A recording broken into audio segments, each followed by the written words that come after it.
मैं अपने दिल में हज़ारों अरमान जगाए, आंखों में हज़ारों सपने लिए अपने पति का इंतज़ार कर रही थी। मेरी हथेलियां पसीने से भीग रही थी, दिल पूरी तरीके से घबरा रहा था। जिस तरह से वक्त बीत रहा था, मेरी बेचैनी भर रही थी। आधी रात हो गई थी और अभी तक मेरे पति मेरे कमरे में नहीं आए थे। मुझे बहुत ही ज़्यादा बेचैनी हो रही थी।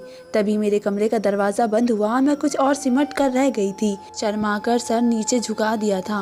मैं अपने पति के पास आना चाह रही थी। उसके लबों से तारीफ सुनने के लिए बेकरार थी। आज मेरी सब ने बहुत ही ज़्यादा तारीफ करी थी।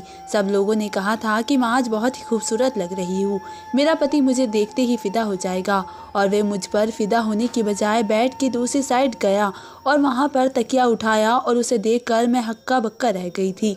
आखिर मुझसे बात के बिना और मुझे देखे बिना वे तकिया उठाकर कहाँ जा रहा था। तभी एक हैरत भरा मंजर मुझे देखने को मिला। उसने वे तकिया कमरे में बने हुए रोशनदान में रख दिया और फिर खिड़की और दरवाजे के पर्दे सेट करने लगा। दरवाजे और खिड़की तक तो बात समझ में आती थी, मगर उसने रोशनदान में तकिया क्यों रखा था, ये सोचकर मैं हैरान हो रही थी। ये सारी कार्रवाई करने के बाद वे मेरे पास आकर बैठ गया। तभी मैंने उससे पूछा कि रोशनदान में तकिया आपने क्यों रखा है, लेकिन वह मुझे ठोस वजह बताए बिना मुझे टालने लगा था। मैं पूरी तरीके से हैरत में पड़ चुकी थी। अगर कोई ख़ास वजह नहीं है तो आपने फिर ऐसा क्यों किया है? मुझे बिल्कुल भी ये बात समझ में नहीं आ रही थी। दरअसल मुझे ऐसा लगा कि मुझे वहाँ से कोई ऐसा देख रहा होगा। उसके बाद सुनकर मैं हक्का बक्का होकर रह गई थी। आप ऐसा क्यों कर सकता है कि हमें वहाँ से दिखेगा? भला कौन है जो हमें वहाँ से देखेगा और क्यों देखेगा? छोड़ो इस बात को, मगर मैं बुरी तरह से सोच रही थी। पहले ही दिन अपने पति की इस अजीब और गरीब बात सुनकर मुझे ऐसा महसूस होने लगा था जैसे वे दिमागी मरीज है। लेकिन आज से पहले तो वे एक बिल्कुल नॉर्मल सा इंसान लगता था और अब इसका ये रवैया बिल्कुल हैरत में डालने वाला था। हर रोज़ वह ऐसे ही करता था।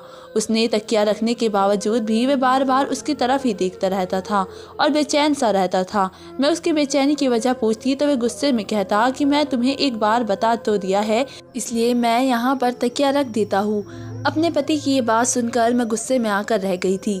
ये आपके दिमाग में किसने बात डाली है? क्यों आपको ऐसा लगता है कोई भी नहीं है यहाँ पर ऐसा जो हमें देखेगा? मगर मैं उसके दिमाग से ये बात निकाल नहीं सकती थी। फिर मैं उससे पूछने लगी, अच्छा कौन है जो हमें देखेगा? लेकिन वे मेरी इस बात के जवाब में खामोश रहा। उस दिन मेरे पति ने रोज़ के मुताबिक तकिया रखा। जैसे ही वे आकर बिस्तर पर बैठने लगी, तभी उनकी माँ ने उन्हें अपने कमरे में बुला लिया था। कमरे की लाइट ऑफ करके और ज़ीरो लाइट का बल्ब ऑन था। तभी मैंने अपनी जगह से उठी और तकिया रोशनदान से निकाल कर सोफे पर रख दिया और खुद अपने बिस्तर पर आकर लेट गई। मैं अपने पति के दिल से ये वहम निकालना चाहती थी कि वहाँ पर कोई ऐसा नहीं है जो हमें देखेगा। फिर मेरे पति बिस्तर पर आकर सो गए थे। सुबह जब उनकी आँख खुली तो फौरन वो रोशनदान पर देखकर उठ गए थे और बहुत ज़्यादा गुस्से में मुझे बोले कि वहाँ से तकिया किसने निकाला था। मैं उन्हें हैरान नज़रों से देखने लगी थी। वे तकिया मैंने वहाँ से निकाला था, लेकिन मुझे गुस्सा करने वाली, इतना शोर मचाने वाली कौन सी बात है? मगर उनका चेहरा गुस्से से लाल हो गया था। वे इस कदर गुस्से में थे कि वे मुझे कच्चा चबा जाएंगे और मैं उनके इतना गुस्से होने से बहुत डर गई थी। जब मैंने तुम्हें एक बात समझा दी है, इस बात से मना कर दिया है, तो तुम बात को समझती क्यों नहीं हो? वे गुस्से से जलते हुए वहाँ से निकल गए थे। उनकी आवाज़ से मेरी सास मेरे कमरे में आ गई और मुझसे पूछने लगी, क्या बात है, क्या हुआ है और वे इतना गुस्सा क्यों कर रहा है?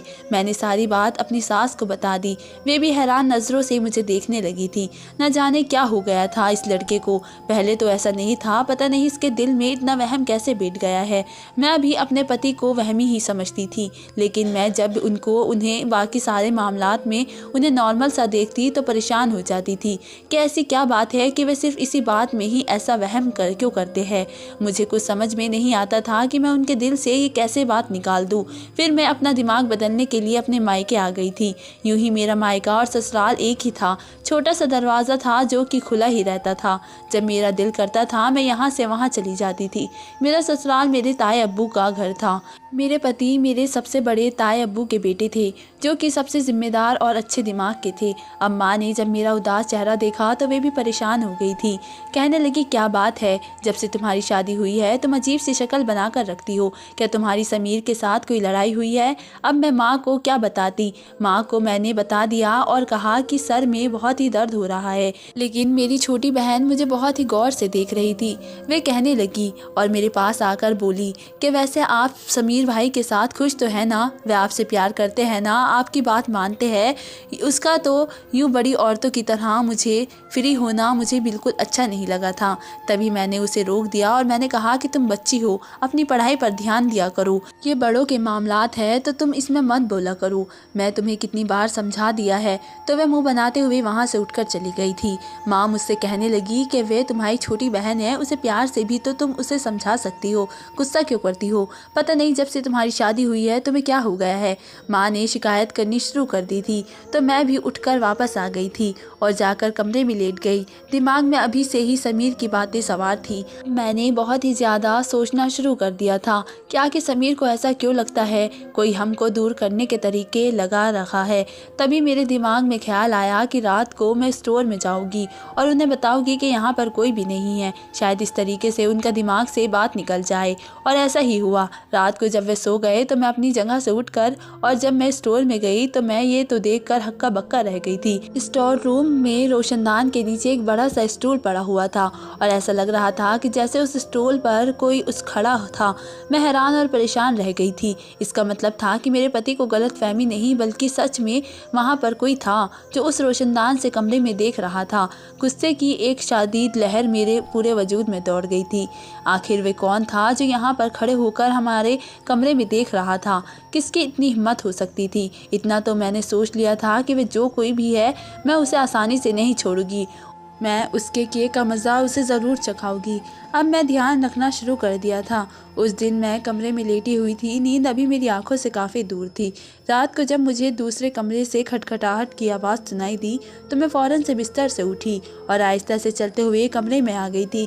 स्टोर रूम की लाइट ऑन थी। तभी मैं वहाँ पर एक साया देखा।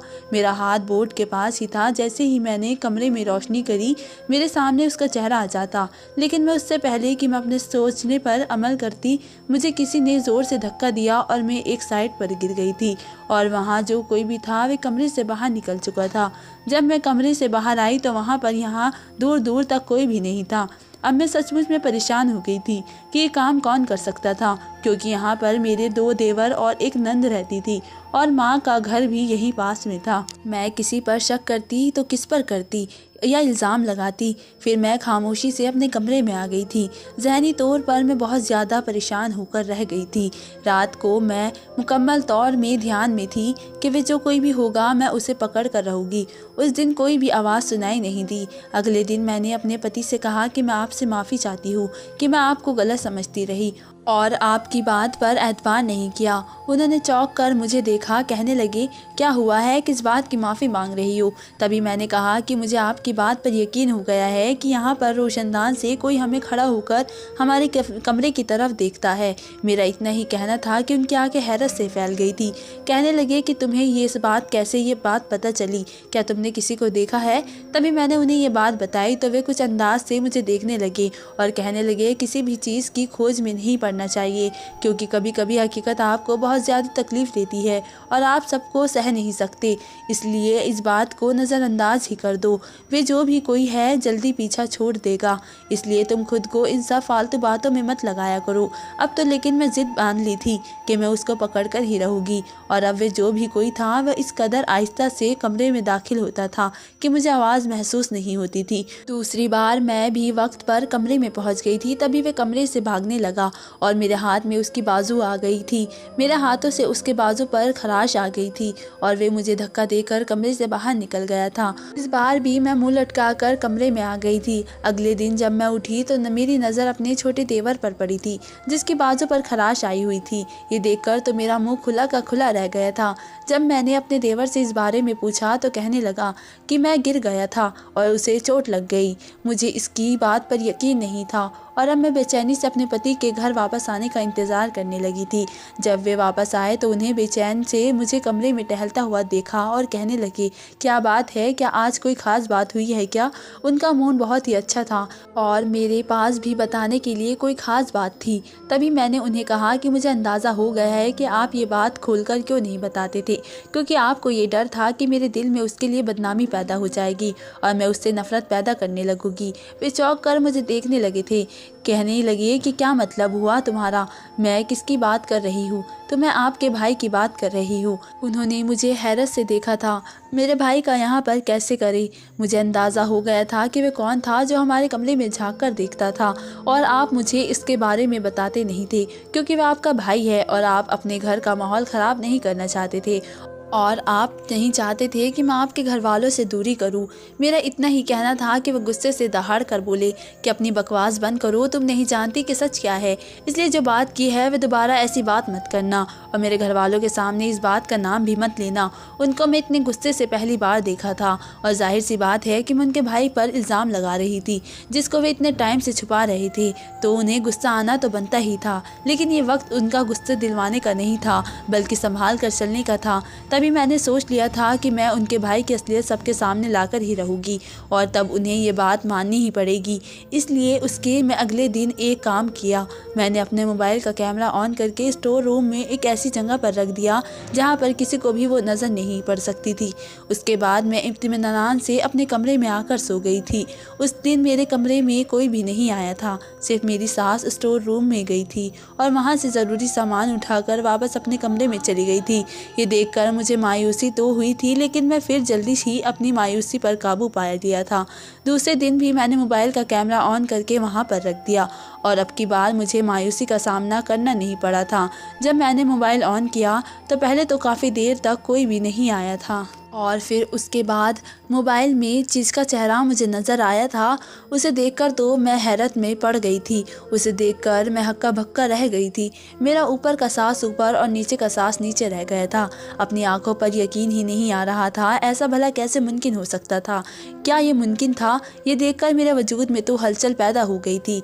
मैं इस वक्त अपने मायके में गई, माँ बाजार गई हुई थी और घर में सिर्फ अलीना थी। मैं सीधा उसके कमरे में गई थी और एक ज़ोरदार थप्पड़ उसके चेहरे पर रख दिया था और एक थप्पड़ से मेरा दिल नहीं भर रहा था। मैंने कई बार थप्पड़ उसके चेहरे पर मारे।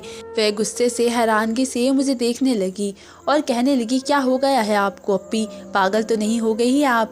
मैं उसे नफरत से बोली कि मैं पागल हो चुकी हूँ। जो हरकत तुमने की है उसके बाद कोई भी इंसान अपने होश आवाज़ में नहीं रहता। अब की बार वे कुछ कर गई थी। कहने लगी कि क्या हुआ है, क्या किया है मैंने भी कैमरा ऑन करके उसके सामने रख दिया। एक पल के लिए उसके चेहरे के रंग उड़ गए थे, मगर थोड़ी देर बाद उसने अपने आप को नॉर्मल कर लिया था। कहने लगी कि आपने मेरे हक पर डाका डाला है और आपकी वजह से मैं अपनी खुशियों से दूर हो गई हूँ। मैंने उसे पूरी तरीके से झंझोड़ दिया। कहीं तुम पागल तो नहीं हो गई हो? क्या बात कर रही हो? और कौन सी खुशियाँ मैंने तुमसे छीन ली है? और तुम्हें शर्म नहीं आती शादीशुदा लोगों के कमरे में इस तरीके से जाते हुए और झाँक कर देखना? समीर तुम्हें देख लेते तो तुम्हारी क्या इज्जत रह जाती? उनके दिल में वे सब कुछ जानते हैं, वे भी मुझे पसंद नहीं करते हैं। बस बीच में आप आ गई हो। उन्हें पता है ये बात सुनकर तो मैं डर कर रह गई थी। क्या पता है क्या बोल रही हो तुम? और वे तुम्हें पसंद करते हैं, ये किसने कहा है? अभी मेरी माँ भी ऊपर आ गई थी। उन्होंने मुझे गुस्से में देखा तो कहने लगी, क्या बात है कि हर वक्त गुस्से में रहती हो? माँ के साथ खाला भी थी, उनके सामने बात करना मुझे ठीक नहीं लगा। तभी मैं अपने घर वापस आ गई थी। उसके बाद माँ के घर में काफ़ी मेहमान आए हुए थे। मैं फिर से इस बात को नहीं कह सकी और बेसब्री से अपने पति का इंतज़ार करने लगी थी। शाम को जब वे वापस आए तो आज फिर उन्होंने मुझे बेचैनी से टहलते हुए देखा तो समझ गए कि आज फिर कोई बात हुई है। तभी मैंने उनके पास जाकर बैठ गई तो वे कहने लगे कि आप मेरे भाई के बारे में एक अल्फाज मत कहना, वरना मुझसे बुरा कोई नहीं होगा। मैंने कहा कि नहीं, मुझे आपके भाई के बारे में कोई बात नहीं करनी है, क्योंकि मुझे अंदाज़ा हो गया है कि सच क्या है। वे मुझे सवालिया नज़रों से देख रहे थे और कहने लगे कि तुमने कौन सी आईडी ज्वाइन कर ली है जो हर दूसरे दिन तुम्हें एक सच मालूम होता है। मैं भी छुपे अंदाज में हंस पड़ी और कहने लगी कि मुझे अंदाज़ा हो गया है कि हमारे कमरे में रात को अलीना देखती है, मगर मैं ये नहीं समझ पा रही कि वह ऐसा क्यों कर रही है। वे कहती है कि आप मुझे पसंद करते हैं? क्या वाकई आप उसे पसंद करते हैं? मैं बात अधूरी छोड़ दी थी। इतनी देर तक वे मुझे देखते ही रह गए थे। कहने लगे कि तुम्हें ये सब बातें कैसे मालूम हो गई है? क्या तुम्हें अलीना ने ये सब कुछ बताया है? और क्या क्या बताया है उस पागल ने? मैंने कहा मुझे कुछ नहीं बताया है। फिर मैंने सारी बात उन्हें बता दी। वे कहने लगे मैंने तुम्हें मना भी किया था, किसी बात की खोज में मत पड़ो, लेकिन तुम इस कदर जिद्दी हो और तुम्हारे दिमाग में जो बात आ जाए तुम्हारे दिमाग से निकलती नहीं है। खैर तुम्हें सब कुछ पता चल गया है तो मैं तुम्हें पूरी बात ही बता देता हूँ। अलीना को मैं शुरू से ही अपनी छोटी बहनों की तरह ही समझता हूँ और तभी मैं उससे प्यार से बात कर लिया करता था, उसका ख्याल रख लिया करता था, क्योंकि मेरे लिए वे मेरे बच्चों जैसी थी। और दूसरा तुम्हारे रिश्ता कभी ऐसा था, मुझे तुम्हें पसंद करता था और वे तुम्हारी बहन थी। तुम्हें खुश करने के लिए मैं तुम्हारी छोटी बहन भाइयों के करीब था, उनकी फरमाइश पूरी करता था, उनकी जिद पूरी करता था। मैं नहीं जानता था कि कब अलीना के दिल में मेरे लिए जज्बात पैदा हो जाएंगे, लेकिन जब सब ने हमारी और तुम्हारी शादी की बात करी थी तो उस वक्त मैं अपने कमरे में बैठा फ़ोन पर बात कर रहा था अपने दोस्त से। सब लोग तुम्हारे घर में थे, घर में मेरे अलावा और कोई नहीं था। तभी अलीना गुस्से से भरी हुई आंसू बहाते हुए मेरे पास आई थी। उसको देखकर मैं घबरा गया था। अपने दोस्त की कॉल मैंने बंद कर दी थी। मैंने अलीना से पूछा कि क्या बात है, तुम क्यों इतनी घबराई हुई हो, सब कुछ ठीक तो है ना? तो वे मेरे करीब होकर बैठकर कहने लगी कि आप ऐसा कैसे कह सकते हैं, आप तो मुझे खुद पसंद करते हैं ना, मुझसे शादी करना चाहते थे, फिर आपने अप्पी के लिए रिश्ता क्यों भिजवाया है? उसकी बात सुनकर मैं जैसे सांस लेना भूल गया था। मैंने उससे कहा कि तुम मेरी बहन जैसी हो, मैं तो तुम्हें बच्चा समझकर तुम्हें ऐसे ट्रीट कर रहा था, मैं नहीं जानता कि तुम्हारे दिल में मेरे लिए जज्बात हो जाएगी। मेरा इतना कहना था कि वे फौरन से फूट फूट कर रोने लगी थी। कहने लगी आप मेरे अलावा किसी और से शादी नहीं कर सकते हो, अगर आपने अप्पी से शादी करी तो मुझसे बुरा कोई नहीं होगा, सबको बता दूंगी कि आप मुझे पसंद करते हैं और मुझे नहीं समझ आ रहा कि ये अप्पी कहाँ से बीच में आ गई है। अलीना बिल्कुल पागल हो चुकी थी, उसे कुछ समझ में नहीं आ रहा था कि वे क्या कह रही है और क्या कर रही है। तभी मैंने उसे अपने कमरे से बड़ी मुश्किल से निकाला और मैंने कहा कि अगर किसी ने देख लिया तो न जाने क्या सोचेगी, तुम अपने घर पर जाओ, तुम्हारी माँ तुम्हारे इंतज़ार कर रही होगी। उसे कमरे से निकालने के बाद मैं पूरी तरीके से परेशान हो गया था। अगर वह किसी और के सामने ये बात कह देती तो मेरा और तुम्हारा रिश्ते में खटाई पड़ जाती। मुझे ज़्यादा फिक्र इसी बात की थी और फिर मैं अलीना से बचने लगा था। मैं जब अकेला रहता तो वे मेरे पास आकर बैठ जाती थी और मुझसे कहती थी कि मैं तुम्हारे से रिश्ता ख़त्म कर दूं और उसके साथ शादी कर लूं। यहाँ तक कि उसने मुझे खुदकुशी की भी धमकी दी, मगर मैं ये बात किसी को भी नहीं बता सकता था।